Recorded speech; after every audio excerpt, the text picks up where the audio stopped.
اللہ کے محبوب کی خدمت میں ایک صحابی آئے اور انہوں نے اپنے بیٹے کی شکایت کی اور کہا کہ میرا بیٹا اپنی چیزوں کو مجھے ہاتھ نہیں لگانے دیتا، اور وہ بیان کرتے ہوئے رو پڑے۔ تو اللہ کے محبوب علیہ السلام نے اس کے بیٹے کو بلایا تو اس نے کہا یہ چیزیں خراب کر دیتا ہے۔ تو اللہ کے محبوب علیہ السلام نے تاریخی جملہ ارشاد فرمایا، انتا و مالو کا لے ابھی کا، تو بھی اور تیرا مال بھی تیرے باپ کا ہے۔ والدین کی خوشنودی کے لیے جو تم خرچ کرو گے، ان کی خدمت میں، ان کے لباس میں، ان کی غذا میں، ان کی رہائشی ضرورت میں جو بھی تم خرچ کرو گے تو اللہ نے اس کو سب سے مقدم رکھا۔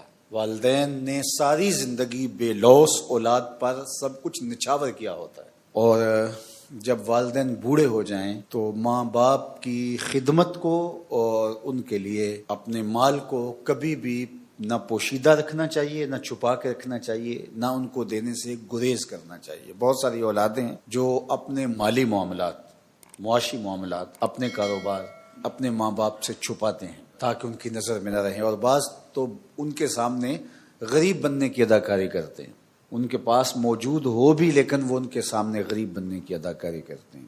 تو یہ بدترین صورتحال ہوتی ہے۔ ظاہر ہے یہ بھی ایک بخل کی مخفی صورت ہے۔ انسان جب ہونے کے باوجود غریب بننے کی اداکاری کرتا ہے تو یہ بخل کی ایک مکارانہ شکل ہے کہ لوگ کہیں کہ یہ تو بیچارہ کسی قابل نہیں ہے، تو ماں باپ کے سامنے آپ کی کوئی چیز پوشیدہ نہیں ہونی چاہیے۔ تو فرمایا تمہارے مال کا سب سے زیادہ حقدار کون ہے؟ فللوالدین، یہ والدین کے لیے ہے، انہوں نے اپنا جگر کاٹ کے تمہیں کھلایا، اپنے کلیجے کی غذا تمہیں فراہم کی۔ والاقربین، اور دوسرا تمہارے قریبی رشتہ دار، اعزاء و اقربا، اعزاء و اقربا کی ضرورتوں کی تکمیل کرنا اور ان کے مشکل وقت میں کام آنا، یہ ہمارے دین نے ہمیں سکھایا ہے، چونکہ یہ وہ طبقہ ہے کہ جن سے ہمارا خونی یا دودھ کا رشتہ ہے۔ ان کی عزت نفس کو ملحوظ رکھتے ہوئے ان کی ضرورت کو پورا کرنا، یہ ہمارے دین نے ہمیں سکھایا ہے۔ والیتامى، اور تیسری چیز یتیم اور یتیموں کی کفالت، ان کی ضرورت کو پورا کرنا اور ان کی تکمیل کرنا۔ چونکہ جس کا باپ چلا جاتا ہے وہ دنیا کے اوپر جس قسم پرسی کے عالم میں مبتلا ہوتا ہے، یہ وہی جانتا ہے جو اس درد سے گزرے۔ جس نے درد یتیمی سہا نہیں، اس کو یتیمے کے درد کا احساس نہیں ہو سکتا۔ دکھیے دیگل دکھیا جانے، سکھیے نو کی خبرہ۔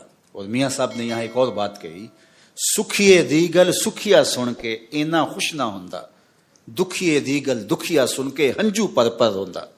یہ بات ذہن میں رکھیے کہ یتیم کی کفالت کرنا، اس کی مدد کرنا، اسلام نے اس کی بھی تلقین کی ہے، لیکن اس سے بڑھ کر اس کی عزت نفس کا خیال رکھنے کی تلقین۔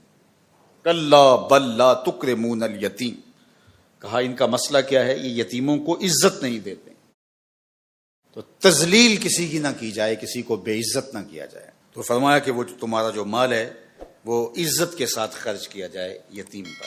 فرمایا تمہارا مال تمہارے ماں باپ پہ خرچ ہونا چاہیے، تمہارا مال اقربا پہ خرچ ہونا چاہیے، تمہارا مال یتامى پہ خرچ ہونا چاہیے، والمساکین، اور مسکینوں پہ خرچ ہونا چاہیے۔ غربا مفلوق الحال، جو نان شبینہ کے لیے ترستے ہیں، تمہاری ہمسائیگی کے اندر، تمہاری گلی کے اندر رہتے ہیں، تو ان کی ضرورتوں کو پورا کریں۔